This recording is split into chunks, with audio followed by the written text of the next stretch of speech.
પોરબંદર મહાનગરપાલિકા દ્વારા ગૌશાળા બનાવવા માટે વનાળા નજીક 2 હેક્ટર જમીનની કલેક્ટર પાસે જગ્યાની માંગણી કરવામાં આવી છે। આ જગ્યા મળી ગયા બાદ આધુનિક ગૌશાળા બનાવી શહેરના રખડતા ઢોરને પકડી ત્યાં મૂકવામાં આવશે તેવું મહાનગરપાલિકા તંત્રએ જાહેર કર્યું છે। પોરબંદર શહેરમાં અંદાજે 2 થી 3 હજાર જેટલા રખડતા ઢોર ઉપલબ્ધ છે, ત્યારે આ ઢોરને પકડી ઓરદર ખાતે આવેલ ગૌશાળા ખાતે મૂકવામાં આવે છે। પરંતુ આ ગૌશાળા નાની હોવાથી પોરબંદર મહાનગરપાલિકાના મ્યુનિસિપલ કમિશનર દ્વારા જિલ્લા કલેક્ટર પાસે વનાળા ખાતે આવેલ ગૌચરની જગ્યામાંથી 2 હેક્ટર જમીનની માંગણી કરવામાં આવી છે।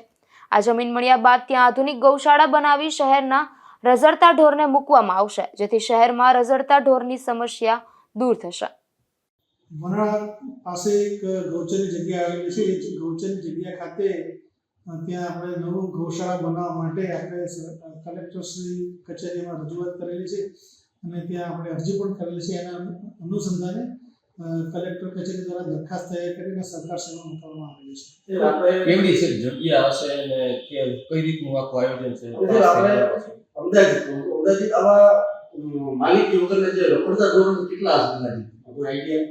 અંદાજે આપણે 2 થી 3 હજારનો અંદાજ બાંધી શકાય કે જે શહેરમાં આવા રખડતા ઢોર હોય એવો અંદાજ અત્યારે 2 થી 3 હજારનો છે। અને ત્યાં જે ગૌશાળા ખાતે જે ગૌચર આવેલી છે ત્યાં ગૌચર ઘણી મોટી છે, તેમાંથી આપણને લગભગ 2 હેક્ટર જેટલી જગ્યા મળે એના માટેની આપણે રજૂઆત કરવામાં આવી છે। સર, બીજું અમારા રખડતા ઢોર માટે આપણે પોલીસને જાણ કરીએ છીએ, બંદોબસ્ત પોલીસનો કેવો સપોર્ટ?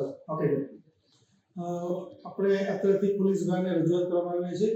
અગાઉ ત્યાંના વ્યસ્ત કાર્યક્રમના કારણે એ લોકો સ્ટાફ આવી શકેલ નથી, એ અનુસંધાને આપણે પોતાના સ્ટાફ દ્વારા કાર્યવાહી કરવામાં આવે છે। હવે ફરીથી નવેસરથી રજૂઆત કરી અને પોલીસ સ્ટાફની માંગ કરવામાં આવશે। મનપા દ્વારા જિલ્લા કલેક્ટર પાસે માંગવામાં આવેલ જમીન માટે જિલ્લા કલેક્ટર દ્વારા પણ રિપોર્ટ સરકારમાં સબમિટ કરવામાં આવ્યો છે, ત્યારે ત્યાંથી મંજૂરી મળ્યા બાદ જગ્યાની ફાળવણી થશે। વિપુલ પોપટ સાથે અશોક થાનકી, ગુજરાત ન્યૂઝ, પોરબંદર।